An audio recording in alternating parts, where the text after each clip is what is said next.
Well, it looks like we are off to 2025 in the wrong direction because yesterday 2024 Topps Archives came out and every collector, and I mean when I say this, every collector I know and see online is not happy with this release, and today I am going to explain why. So what's going on, guys? It's Grip Rip, and before we get into the video today, let's plug the giveaway as usual. So at 11,000 subscribers, we'll be giving away hobby packs of Series 1. That is right, we are about 5 weeks away from Series 1. All you gotta do is be subscribed, like this video, turn on the post notifications for all the content you see here on the channel, and last but certainly not least, leave a comment down in the comment section below of your craziest, wildest, and boldest takes you may have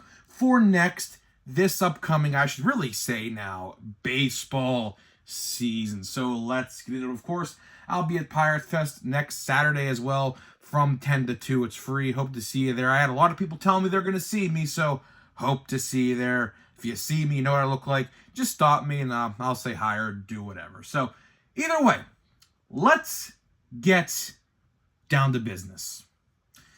You know, I didn't even want to make this video today. I honestly did not want to make this video today. I was actually going to make a video talking about the brand new 2025 Topps Series 1 cover and what to expect next week, because next week is going to be an absolutely humongous week.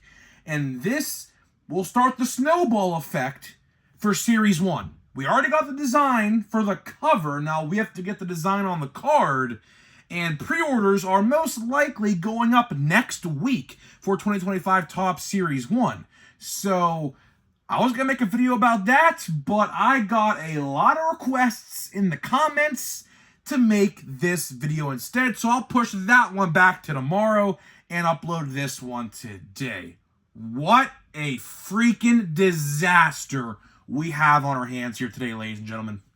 What a freaking mess Topps created with 2024 Topps Archives. Well, you know, it's kind of funny because I brought this question up a couple days ago, about a week ago now. I said, why did they delay this release so long? Because typically this release comes out in October, the later half of October, right after update typically. So I said, what took so long, almost 3 months pretty much, for this release to come out? And well, I think we have our unfortunate answer, because the quality control is horrendous. Absolutely horrendous from what I have watched. Now, if you want to know if I actually got some today or not, the answer to that question actually is no, because my guy actually didn't get them in. I guess shipping got delayed. Of course, we had a bunch of snow up here, like 2 feet in some areas, and I guess the shipping just got delayed and they didn't even show up today. So I'm going to go this weekend and hopefully it's there then. It should be. So that kind of sucks. So I didn't get to buy any archives today. But honestly, after seeing this, I'm actually questioning if I even want to buy archives, because every single box break video I have watched on Facebook, on YouTube, anywhere I have looked, Twitter, X, people are all complaining. Every person is complaining about this release.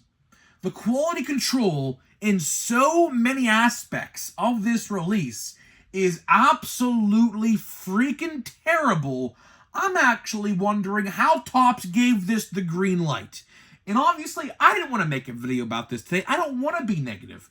I've tried my hardest not to be negative, but when things like this happen, and, you know, we're in year, what's this, 22, 23? We're in year 4. Crazy to believe, but we are in the year 4 of the Fanatics Topps partnership, and this is still going on?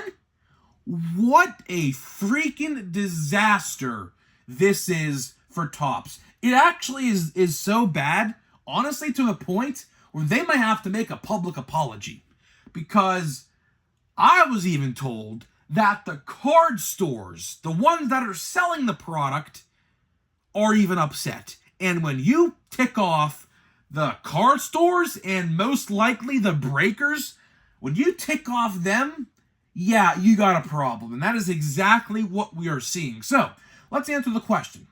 What is exactly wrong with this release? Well, unfortunately, I can't really name something positive about this release because every single aspect, whether it's the centering of the cards, surface damage, like with scratches, missing autographs on cards, the list truly goes on and on and on with this release. And, it looks like, now obviously I'm just going to speculate here for a second. We don't really know, but I am going to make the assumption right here today that the reason why this release got delayed for almost 4 months is because of this right here. It looks like the quality control was so bad with the first wave, something tells me that they scrapped like a lot of it, but at the same time, it looks like some of the boxes that were damaged, with all the cards being damaged or have problems with, it looks like they snuck into the official release. That's my guess, because truly, I always say this, Topps, I'll literally come work for you for free, bro. Honestly, I think there's a printing plant in Pennsylvania. I'm pretty sure. It's on the other side of the state. I'm in Western Pennsylvania. I think it's on the other side of the state, but still, I will literally go work for you for free. I will literally go work for you for free if that's what it takes. If it takes me to go look at the quality control of these products, because I ask this question constantly when I talk about this subject. Are there quality control testers in the factories? And the answer to that question, I think, is no. And that is ridiculous. If that is actually the case, there is quality control testers in anything, whether it's cars, food, toys, whatever. There are always QC testers in the factories to make sure the product is being made as intended. That's the key word, as intended. Clearly, whoever is running these factories is not prioritizing quality control testers, and this is exactly what happens when this happens. Any release that I talk about, unfortunately, there are a lot of releases throughout the span of the year. Last year wasn't too bad, but 2023 was pretty bad. 2023 was honestly kind of god-awful for QC. 2024 wasn't too bad, but it looks like we're stepping into 2025 on the wrong foot. And that really makes me nervous for 2025 Topps Series 1. Another thing that should cross your mind with this conversation is 2024 Topps Heritage High number, because realistically, let's think about it here for a second. Let's take a couple steps back, okay? 2024 Topps Heritage, if you guys remember how I complained so much? Every single card in my hobby box, I kid you not, I'm going to go and try to find my stack of Heritage. It's somewhere not on my desk right now. It's probably in a box somewhere. I have to look and find it.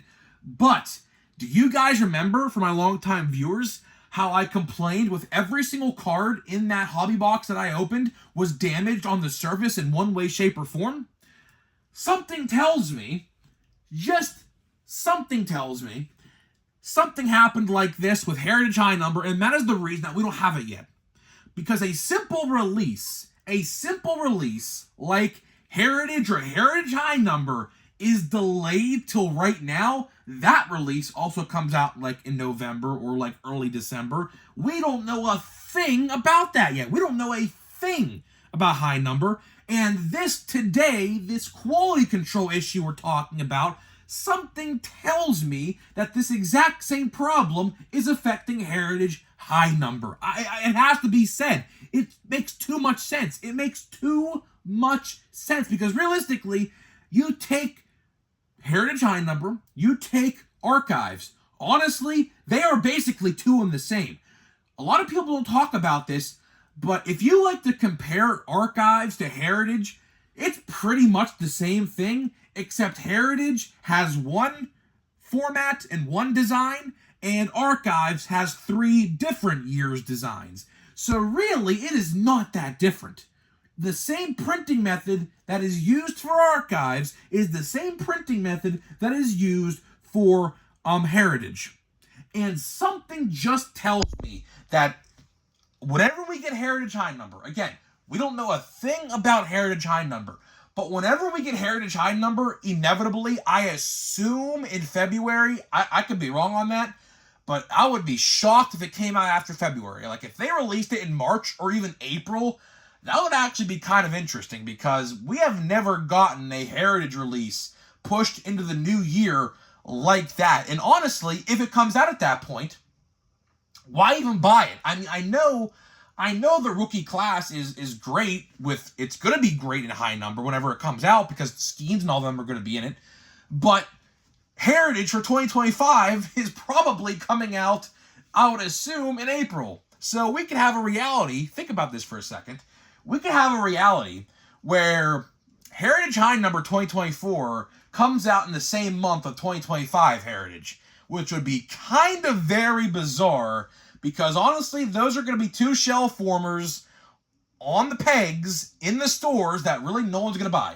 And I bring this up every time when I talk about Heritage, but they have to change Heritage up. I mean, I don't want to talk too much about Heritage here to wrap this video up, but they have to change up Heritage, because honestly, Heritage, everywhere I go, just sits on every shelf I go to, and honestly, it's Plain Jane. I give it the nickname Plain Jane for a reason.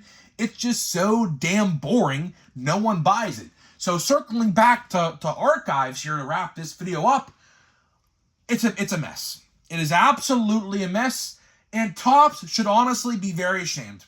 They should honestly be very, very ashamed of themselves that they don't have QC testers, or if they do, they are definitely not doing their job. I can assure you of that. I can assure you of that. Do you think there are quality control testers in the factories of Topps? Let me know in the comments, yes or no. I'm willing to bet a lot of you guys are going to say no. It makes too much sense. If there were QC testers, there would not, and I mean this, there would not be this many problems as there are right now with a simple release as Heritage or Archives or whatever. They're basically 2 in the same. Basically. Except one has 2 autographs per box, and one has a freaking relic that's the equivalent of like $5. So that pretty much is the difference between the two. And the price points, like, also like what, $20, $30 different as well. One's like $100 on the dot, one's $130. But again, they're pretty much 2 in the same. The base cards, the same technique to print those cards, or the same technique used to print the other release. So it's pretty much 2 in the same. So I'm very concerned. I am very concerned, especially for Series 1. Again, Series 1's on track to come out February 12th. We'll know next week for sure. Next week, like I said, gonna be a huge week for cards. Huge week for cards coming up next week. You're not gonna want to miss the channel. We're gonna be talking checklists, hopefully, odds, hopefully, designs, hopefully, configurations, hopefully. So we're gonna be talking a lot about Series 1 from this point on until release day. We're only about 4 weeks away. We're about 1 month away. We're about 1 month away from Series 1, and then, you know, the circus is going to begin after that with all the 2025 releases coming out. But I'll tell you this, after this today with this news, and I'm very nervous. I am very nervous, because I don't want to be negative. I truly don't want to be negative screaming on video. I don't. But when things like this happen, I have to. I have to be honest. I have to be honest. That is my biggest policy. Honesty is my biggest policy. Like, I will tell you how I think, and I don't care. If I get negative feedback from the comments, I don't care. But honestly, every one of my comments was like, yo, make a video about this. Make a video about this. You have to talk about this because this is a train wreck. So that's exactly what I did. But honestly, when it comes down to it, not surprised. Not surprised one bit because there are definitely no QC testers in their factories. And honestly, if there were, I mean, they're not doing a good job, clearly. So it's a disaster. That's the best word to describe it. Train wreck, disaster, dumpster fire. I don't really know. But honestly, does this change my mind on buying some archives when it comes into my hobby store? Maybe today, tomorrow, whatever. Yeah, it does. It really does. Although my boxes would technically be free because of my buyback money, I don't know. I feel like I don't want to just scream and yell because I figure if I open some of them packs, I'm just going to scream and yell if I end up getting some quality control issues in my box. So I don't know. I have some buyback money. You have to use it by the end of January, or else it's gone forever. The buyback promotion does end in January. So basically, I either use it here or WWE Chrome that comes out at the end of the month, because I'm definitely buying a box of that because I love the WWE, so I'm definitely buying some of that, or I don't use it at all. So, I don't know. Kind of a weird predicament, but either way, that is what it is. So either way, guys, hopefully you guys did enjoy the video today. Before we open a pack here of Chrome Update, let me tell you about today's sponsors of the video, which are Smackin' and SeatGeek. Smackin', 10% off my entire purchase with the code down below. They just launched a brand new flavor, salt and vinegar. It just came out the other day. It's selling out pretty fast from what I understand. There's pretty much, I think, like half of it left. I think they made an announcement like it's almost gone already. So it looks to be a fan favorite, salt and vinegar. So if you want to try some salt and vinegar sunflower seeds, pretty wild flavor. I got mine on the way right now. Order them down below. My code will get you 10% off. And on SeatGeek, of course, my longtime partner was SeatGeek. $20 off your first purchase only with my code Grip and Rip at checkout. And yeah, enjoy whatever event that you go to. Obviously, baseball tickets for every single team. Excuse me, throat's dry. Baseball tickets for every single team should be out. I mean, the Pirates go on sale next week. But for the most part, every team's should be out right now. So yeah, go get some tickets. Opening day, obviously, right around the corner. We're only about 75 days away from opening day, which is crazy to believe. It'll go by so quick. Spring training starts in 4 weeks as well. So we are so quick. And we're right there. So either way, let's see what we got here. Let's see. Jarren Duran, my friend's a Red Sox fan. He'd like that one. We have Jose Trevino, and then we got, Ellie De La Cruz. So that's pretty cool. Sorry I didn't show it on camera. I'm actually standing up right now. I don't know if you guys can hear it or not, but I'm actually standing up. My setup is under reconstruction. Of course, as you guys know, I announced that we are going under a remodel, and that remodel has kind of begun. So we're going to be going, we're going to be moving out of this setup here very, very soon. And yeah, it'll be very fun. By the way, I forgot to talk about this, but I guess I'll talk about it right now. Do you know that they put a Luis Gil rookie card with a rookie card logo in archives, by the way? I completely forgot to talk about that. They gave him a rookie card logo in that release, so I don't really know what that's about. Obviously, he's still technically a rookie, but he didn't have any rookie card logos on any other cards this year except that one, so pretty interesting there. But either way, guys, that's all I got for you. Let me know down in the comments what you think, and I'll see you guys in the next one.